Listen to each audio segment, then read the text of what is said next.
बच्चों, मैं आज आप लोग के लेकर आया हूँ जो वीडियो, उसमें बात करेंगे चैप्टर निर्देशांक का, जो काफ़ी बार बार परीक्षा में पूछता है और ये आपके परीक्षा में 10 नंबर का पूछता है और क्वेश्चन ऑब्जेक्टिव सब्जेक्टिव दोनों में आता है। तो इस चैप्टर के देखने से पहले आपको कुछ फार्मूला का कंसेप्ट है वो देखना पड़ेगा और जब उसको देख लेंगे तो आपको ऑटोमेटिक क्वेश्चन बनना शुरू हो जाएगा। आपको याद नहीं करना है, आपको सिर्फ कंसेप्ट लेना है। ध्यान दीजिएगा, इसमें हम लोग जो देखेंगे क्वेश्चन, यहाँ चैप्टर का नाम हो गया क्या चीज, निर्देशांक। क्या नाम है चैप्टर का? निर्देशांक। और निर्देशांक पे हम लोग बात करेंगे, उसको बोलते हैं इंग्लिश में कोऑर्डिनेट। तो देखिए इसमें ना आपको मेन रूप से मैं 6 फॉर्मूला लिखा हूँ, ठीक है ना। तो 6 फॉर्मूला लिखा हूँ, तो इसमें आपको क्वेश्चन बताऊंगा 6 फॉर्मूला पे और कैसा क्वेश्चन आता है उसको भी देखेंगे। तो देखिए क्वेश्चन करा है मूल बिंदु के निर्देशांक होते हैं। देखिए ये क्वेश्चन काफी बार बार रिपीट किया हुआ है। आप देखिए क्वेश्चन बैंक मॉडल सेट में देखिएगा, आपसे पूछेगा मूल बिंदु का निर्देशांक क्या होता है, तो याद रखिएगा 0 0। याद रखना है क्या चीज, 0 0। मूल बिंदु का निर्देशांक क्या होगा, तो 0,0 होगा, यानी कि x का भी वैल्यू 0 और y का भी वैल्यू 0, तो यानी कि इसको बोलेंगे मूल बिंदु बोलते हैं, ठीक है ना। दूसरा आता है आपका फॉर्मूला में बिंदु दिया रहेगा x अक्ष y। तो देखिए ऑटोमेटिक है, आप पहले जानते हैं कि x अक्ष होता है तब y अक्ष होता है, तो x अक्ष और y अक्ष, यानी कि यहाँ पे लिखा है x अक्ष को क्या बोलते हैं, भुज बोलते हैं। याद रखिए x अक्ष को क्या बोलते हैं, भुज। x अक्ष को क्या बोलेंगे, भुज बोलेंगे। आपको याद रखना है x अक्ष को क्या बोलेंगे, भुज बोलते हैं। अब यहाँ पे दिया हुआ है y अक्ष, तो y अक्ष को क्या बोलते हैं, कोटि बोलते हैं। तो आपसे इससे क्वेश्चन ऑब्जेक्टिव पूछता है, x अक्ष को क्या बोलेंगे, भुज, y अक्ष को क्या बोलेंगे, कोटि बोलते हैं।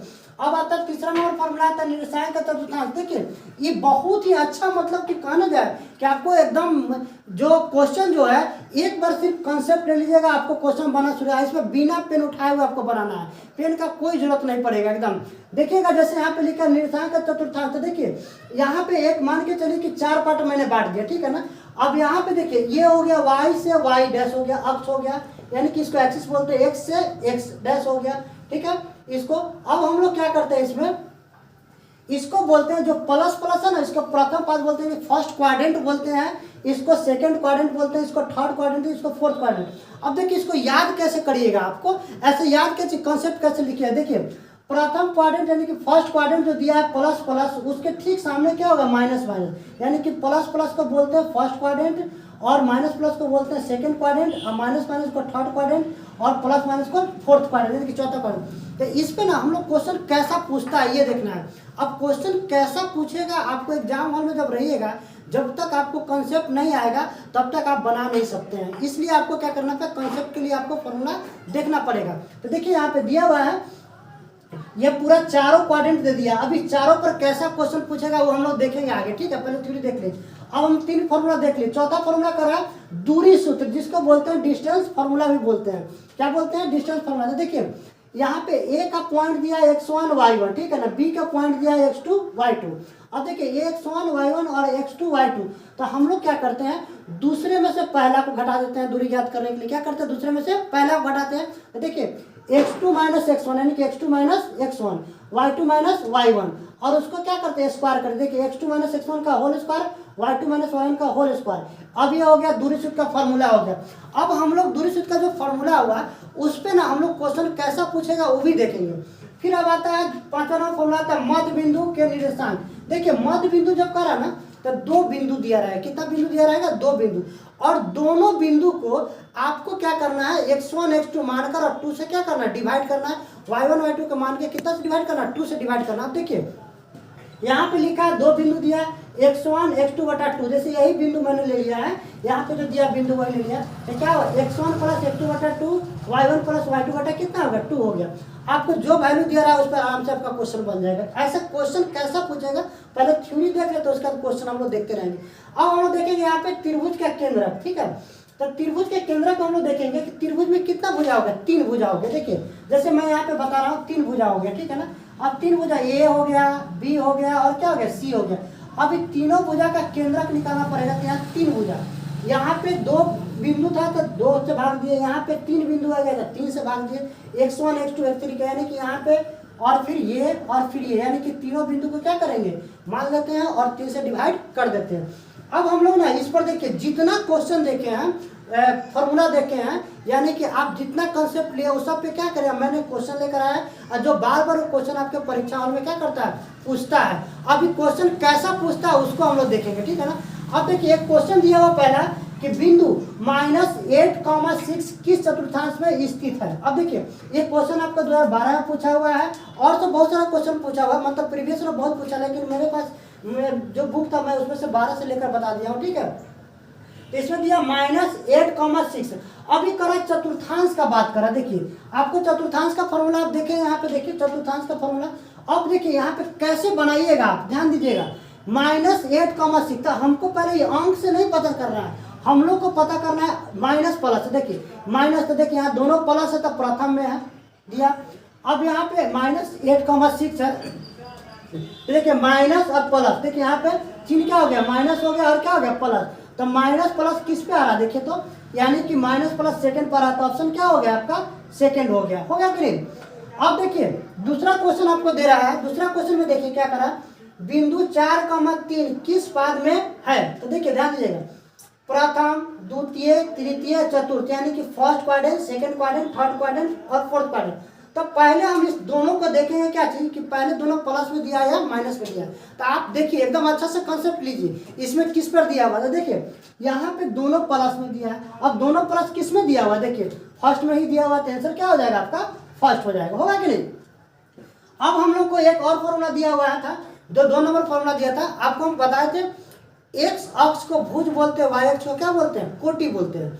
तो इस पे क्वेश्चन दिया हुआ है, देखिए ये वाला पूछा था 2020 में और 22 में। अब ये वाला क्वेश्चन हम लोग देख लेते हैं, बिंदु के 6 और -5 को एक्स का नियामक भुज है।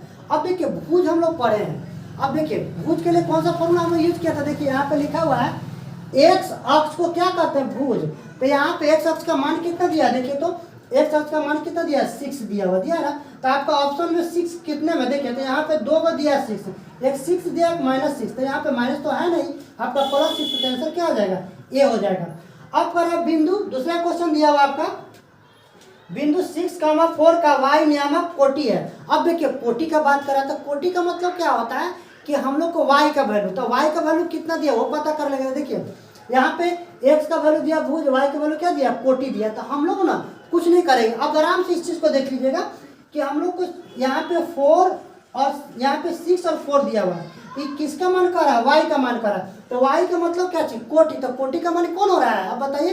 तो कोटि का मान आपका कौन हो रहा है, देखिए 6 हुआ, 4 हुआ या 5 हुआ या 2। तो पहला ऑप्शन में 6 दिया, दूसरा में 4 दिया, तीसरा में दिया 5 दिया और चौथा में दिया 2 दिया। तो हम लोग को वाई का नियामक कौन हो रहा है, देखिए वाई का नियामक यानी कि 4 हो रहा है कि नहीं, क्यों, क्योंकि वाई अक्ष को हम लोग कोटि बोलते हैं। देखिए वाई अक्ष से क्या बोलते हैं, कोटि बोल रहे थे ना, तो हम लोग का क्या हो गया, यानी कि 4 हो गया। अब हम लोग का फिर अब इसके बाद हम लोग देखते हैं कौन क्वेश्चन, आपका दूरी सूत्र फॉर्मूला पे क्वेश्चन देखते हैं। चलिए नेक्स्ट क्वेश्चन देखिए। फिर अब इसके बाद हम लोग देखते हैं कौन क्वेश्चन, आपका दूरी सूत्र फॉर्मूला पे क्वेश्चन देखते हैं। चलिए नेक्स्ट क्वेश्चन देखिए। ओके चलिए अब नेक्स्ट क्वेश्चन हम लोग देखते हैं कौन, 4 नंबर यानी कि दूरी सूत्र फॉर्मूला। देखिए 4 नंबर फॉर्मूला हम लोग पढ़े दूरी सूत्र, उस पर कैसा क्वेश्चन पूछता है। तो देखिए सबसे पहले इस क्वेश्चन में हम लोग देखेंगे दिया क्या है और हमको निकालना क्या है। तो देखिए यहाँ पे कह रहा है बिंदु 2,3 यह -2,3 के बीच की दूरी होगी। देखिए क्वेश्चन पूछा है 2016 में 2020 में। आपको ना मैं ऐसा क्वेश्चन लेकर आऊँ जो पूरा प्रीवियस ईयर क्वेश्चन पूछा हुआ है। तो देखिए ये क्वेश्चन कैसे बनाएंगे हम लोग। तो सबसे पहले मान के चलिए कि हम ई पॉइंट ए मान लिए, ठीक है ना। तो ये मान लीजिए यहाँ पे 2,3 और बी पॉइंट क्या लिए -2,3। अब सबसे पहला काम इसमें x1 x2 मान लेते हैं। क्या मानते हैं, x1 x2। तब देखिए x1 का वैल्यू कितना है, तो 2 है। y2 का x2 का वैल्यू कितना हो गया, -2 हो गया। देखिए कैसे करेंगे, यानी कि x1 का पहले ये पॉइंट में पहला क्या हुआ, x1 का वैल्यू हो गया तो 2 हो गया, x2 का वैल्यू कितना -2 हो गया। अब y1 का वैल्यू कितना दिया, देख लीजिए y1 का वैल्यू कितना दिया, 3 दिया। अब y2 का वैल्यू कितना दिया, 3 दिया। अब इतना तो हम लोग लिख दिए। अब दूरी सूत्र बैठाना है, कौन सा सूत्र पर, दूरी सूत्र। देखिए यहाँ पे दूरी सूत्र लिखा हुआ है, यानी कि फ्रॉम डिस्टेंस फॉर्मूला लिख लीजिए, फ्रॉम डिस्टेंस फॉर्मूला। अब देखिए हम लोग थोड़ा सा इस चीज़ को ऑब्जेक्टिव है, लेकिन मैं थोड़ा सब्जेक्टिव में भी ऐसा पूछेगा तो इसलिए बता दे रहा हूँ पूरा लिखने का तरीका। यानी कि फ्रॉम डिस्टेंस फॉर्मूला हो गया। अब ए बी के बीच का निकालना, तो ए बी बराबर हम लोग क्या करेंगे, लिख देते हैं। पहले देखिए अंडर रूट दिया तो अंडर रूट मैंने दे दिया, x2 माइनस क्या x1 का होल स्क्वायर हो गया। फिर क्या y2 माइनस y1 का क्या होगा, होल स्क्वायर हो गया। अब हमको थोड़ा सा बताइए आप कि यहाँ पे x2 का मान कितना, x1 का मान कितना, तो आप ही बताइए। x2 का मान कितना हो गया, -2 हो गया, तो -2 ले लिया। फिर फॉर्मूला में माइनस दिया तो माइनस मैंने दे दिया। x1 का वैल्यू कितना दिया हुआ है, तो -2, तो -2 रख दीजिए यहाँ पे। फिर उसके बाद में देखिए प्लस फॉर्मूला में दिया था प्लस लिख दिए, y2 माइनस y3 यानी कि देखिए y2 का मान कितना 3 माइनस 3 का होल स्क्वायर। अब मुझे एक चीज बताइए कि अब इसको पहले क्या करेंगे, -2 क्या ऐड होगा यानी कि जोड़ हो जाएगा तो कितना माइनस कितना हो जाएगा 4 हो जाएगा, तो यानी कि -4 का होल स्क्वायर हो गया। फिर कितना 3 में से 3 जाएगा तो 0 बचेगा, 0 का क्या करेंगे स्क्वायर कर देंगे, तो स्क्वायर कर देते हैं। अब हमको बताइए एक चीज कि यहाँ पे -4 को 2 बार गुना करना, तो -4 गुना करेंगे कितना 4 चौका क्या हो जाएगा 16 हो जाएगा, तो यहाँ पे क्या करेंगे हम लोग 16 दे दिए। अब 0 तो का स्क्वायर तो 0 ही होगा, अब 0 जो होगा गुना करिएगा तो आपका 0 में 0 तो 0 ही हो जाएगा। अब 16 में 0 जोड़िएगा तो भी आपका क्या हो जाएगा 16 ही हो जाएगा। अब 16 का वर्गमूल कितना आ जाएगा, यानी कि वर्गमूल जब निकालेंगे तो 16 का वर्गमूल क्या होता है 4 होता है। अब इसमें से हम लोग देख लेंगे ऑप्शन कौन सा सही है। तो देखिए पहला ऑप्शन दिया हुआ है कितना 3 दिया, दूसरा ऑप्शन कितना दिया 4 दिया, तीसरा √3 दिया और चौथा कितना दिया 5 दिया। तो हम लोग को तो आंसर कितना है 4 है, तो बी नंबर ऑप्शन इसका क्या है सही है। अब फिर नेक्स्ट क्वेश्चन देखिए मध्य बिंदु पर त्रिभुज के केंद्र पर। अब चलिए हम लोग नेक्स्ट क्वेश्चन देखते हैं 6 नंबर यानी कि आपका 6 नंबर क्वेश्चन हो गया। अब फॉर्मूला कितना 5वां नंबर फॉर्मूला पे देखिए। अब हम लोग 5 नंबर जो फॉर्मूला कर रहा है देख लीजिए एक बार, मध्य बिंदु के निर्देशांक ज्ञात करना है, ठीक है ना। अब देखिए यहाँ पे कर रहा है क्वेश्चन में आपका 6 नंबर बिंदु 4,5 और बी बिंदु का दिया 6,5 को मिलाने वाली रेखा का मध्य बिंदु है। ये भी क्वेश्चन आपका पूछा हुआ है 2014 में पूछा हुआ है, ठीक है ना। इस क्वेश्चन को हम लोग कैसे बनाएंगे देखिए, आपको कुछ नहीं करना, बस एक बार कंसेप्ट लेना है फॉर्मूला का। अब फॉर्मूला का जब कंसेप्ट ले रहा है तो हमको आसानी से समझ में आ जाता है। अब देखिए ए पॉइंट दिया और फिर बी पॉइंट दिया, तो ए पॉइंट का पहले x1 का वैल्यू लिखिए, तो x1 बराबर कितना हो जा रहा है आपका कितना 4 हो गया, x2 का वैल्यू कितना हो जा रहा है 6 हो गया, फिर y1 का वैल्यू कितना हो जा रहा है 5 हो गया, y2 का वैल्यू कितना आ रहा है 5 हो रहा है। अब आप मध्य बिंदु बराबर क्या पढ़े हैं, मध्य बिंदु के इंग्लिश में बोलते हैं मिड पॉइंट, तो मध्य बिंदु बराबर क्या पढ़े हुए, तो देखिए हम लोग मध्य बिंदु बराबर फॉर्मूला आप पढ़े हैं क्या चीज बताइए आप, मध्य बिंदु बराबर यानी कि ए बी बराबर क्या लिख सकते हैं हम लोग यहाँ पे देखिएगा, मध्य बिंदु बराबर यानी कि हो गया यानी कि x1 प्लस x2 बटा 2 y1 प्लस y2 बटा कितना आ जाएगा 2। तो देखिए x1 का वैल्यू कितना आया, तो पहले फॉर्मूला लिख दीजिए x1 प्लस x2 बटा कितना आ जाएगा 2 हो जाएगा, अब y1 प्लस y2 बटा कितना 2 बटा 2। देखिए आपको ना ऑब्जेक्टिव में जब क्वेश्चन पूछेगा तो आप इतना नहीं लिखिएगा, डायरेक्ट क्या करिएगा जोड़कर 2 से भाग दे सकते हैं, ठीक है ना। लेकिन मैंने अभी फॉर्मूला पे बताया, मैंने आपको सिखा रहा हूँ तो आप इसलिए बता रहा हूँ, कोशिश कर रहा हूँ कि आप सीख जाइए पहले, ठीक है। तो देखिए यहाँ पे x1 का वैल्यू कितना दिया है तो 4 दिया, और x2 का वैल्यू कितना दिया 6 बटा कितना 2 हो गया, y1 का वैल्यू कितना दिया 5, y2 का वैल्यू कितना 5 दिया बटा कितना दिया 2। अब देखिए 6 4 कितना हो जाएगा 10, 10 बटा कितना हो जाएगा 2, और फिर कितना 5 5 10 बटा 2। अब देखिए आप भाग दीजिएगा, आपको तो अच्छा से आता ही है, भाग दीजिएगा तो 2 पचे कितना हो जाएगा 10, यानी कि फिर 2 पचे 10 यानी कितना हो गया 5,5। अब हमारा 5,5 जो आया वही मध्य बिंदु आया। तो अब हम लोग इसका ऑप्शन देख लेते हैं कौन सा सही हो रहा है। देखिए पहला ऑप्शन है तो 5,4 दिया तो ये होगा नहीं, दूसरा ऑप्शन 5,5 दिया तो हमारा दूसरा ही आंसर आ गया, तो दूसरा पे टिक लगा लेते हैं। अब देखिए चलिए अब 2 क्वेश्चन मैं जो दे रहा हूँ वो आप लोग के लिए दे रहा हूँ कि आप लोग कमेंट बॉक्स में इसका आंसर बताएं। मैं आशा करता हूँ कि आप लोग ना इसको देखने के बाद वीडियो को और ये पूरे वीडियो देख लीजिएगा, तब आपका कंसेप्ट भी आ जाएगा और इस पर क्वेश्चन बनेगा ही बनेगा, मैं आशा यही करता हूँ। तो आपको ना मैं 2 क्वेश्चन आप लोग के लिए दे रहा हूँ, ये दोनों क्वेश्चन आप लोग बना के मुझे कमेंट बॉक्स में इसका आंसर भर दीजिए पूरा अच्छे से। और मैं एक चीज़ बता दे रहा हूँ कि इसको मैं साइड में खड़ा दे रहा हूँ, आप स्क्रीनशॉट कर लीजिएगा, ठीक है।